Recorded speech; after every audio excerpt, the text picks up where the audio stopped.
Hello বন্ধুরা, দেখো আমি মুর্শিদাবাদ বেড়াতে গেছিলাম। সেখানে হাজারদুয়ারিটার কিছুটা দৃশ্য তোমাদের সামনে তুলে দিলাম। দেখো, অপূর্ব সুন্দর লাগছে হাজারদুয়ারির দৃশ্যগুলো, সত্যি ব্যাপক লাগছে। মানে বলে বোঝানো যাবে না, এতটাই সুন্দর। এখানে লেখাগুলো আছে, খুবই ছোট ছোট লেখা, হাজারদুয়ারির লেখাগুলো দেখেছো বন্ধুরা? সত্যি খুবই ভালো লাগছিল আমার। কে আর এত সুন্দর করে সব কিছু তুলে ধরা হয়েছে তোমাদের সামনে, দেখেছো? হাজারদুয়ারি তো হাজারদুয়ারি, হাজারটা গেট, মানে ভীষণই ভালো লাগছিল। আমার তো খুবই ভালো লেগেছে। তোমাদের কার কেমন লাগলো ভিডিওটা একটু বলো বন্ধুরা। আর কে কে হাজারদুয়ারি বেড়াতে গেছো একটু জানাতে ভুলো না কিন্তু বন্ধুরা। আমি তোমাদেরকে বলছি, ঠিক আছে? দেখতে থাকো। কি সুন্দর পরিবেশ, প্রাকৃতিক সৌন্দর্য, মানে অসম মানে কি, না গেলে বুঝতে পারবে না। যে গেছো সেই জানো যে কত সুন্দর জায়গাটা। সত্যি প্রাকৃতিক সৌন্দর্য একটা অন্যরকম অনুভূতি। আমার তো ভীষণই ভালো লাগছিল, মনে ছিল ওখানেই থেকে যাই।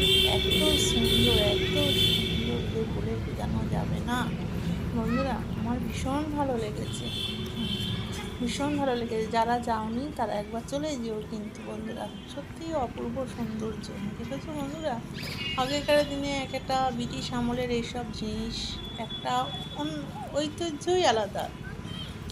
যেমন মুর্শিদাবাদ হাজারদুয়ারির জন্য বিখ্যাত। আমাদের কলকাতা হচ্ছে মানে কলকাতা কি হাওড়া ব্রিজের জন্য বিখ্যাত। মানে কিছু কিছু জিনিস আছে, মানে জায়গা আছে, মানে বিখ্যাত থাকে, তাই কি না বন্ধুরা? যেমন যেমন হচ্ছে তোমার তারাপীঠ বিখ্যাত, আমাদের দক্ষিণেশ্বর বিখ্যাত, এরকম ধরনের। এইটা দেখো কত সুন্দর, কত সুন্দর, দেখতে থাকো বন্ধুরা।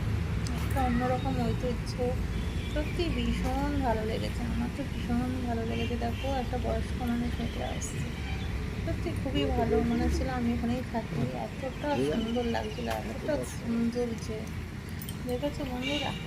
সত্যি ব্যাপক ব্যাপক জায়গাটা, অসাধারণ লাগছিল। আর দেখো মানে ঘরগুলো দেখাচ্ছি, হাজারটা গেট। তুমি যেই গেটে দেখো না কেন মনে হবে কিন্তু একই গেটে ফিরে আসছি। এরকম একটা সৌন্দর্য, প্রাকৃতিক সৌন্দর্য, জানো তো বন্ধুরা? এটাই হচ্ছে ব্যাপার। দেখো ভেতরে গেলাম, ভেতরে তোমাদের কিছু দৃশ্য দেখাচ্ছি, দেখতে থাকো। দেখো সত্যি ভালো লাগছিল, সত্যি ভীষণ ভালো লাগছিল বন্ধুরা, ভীষণই ভালো লাগছিল। দেখো বন্ধুরা, আগেকার দিনে ইটগুলো দেখো কত ছোট ছোট ইট, মানে সব ভেঙে ভেঙে পড়েছে, তাও তো ভীষণই ভালো লাগছিল। আমার তো খুবই ভালো লেগেছে। তোমাদের কেমন লাগছে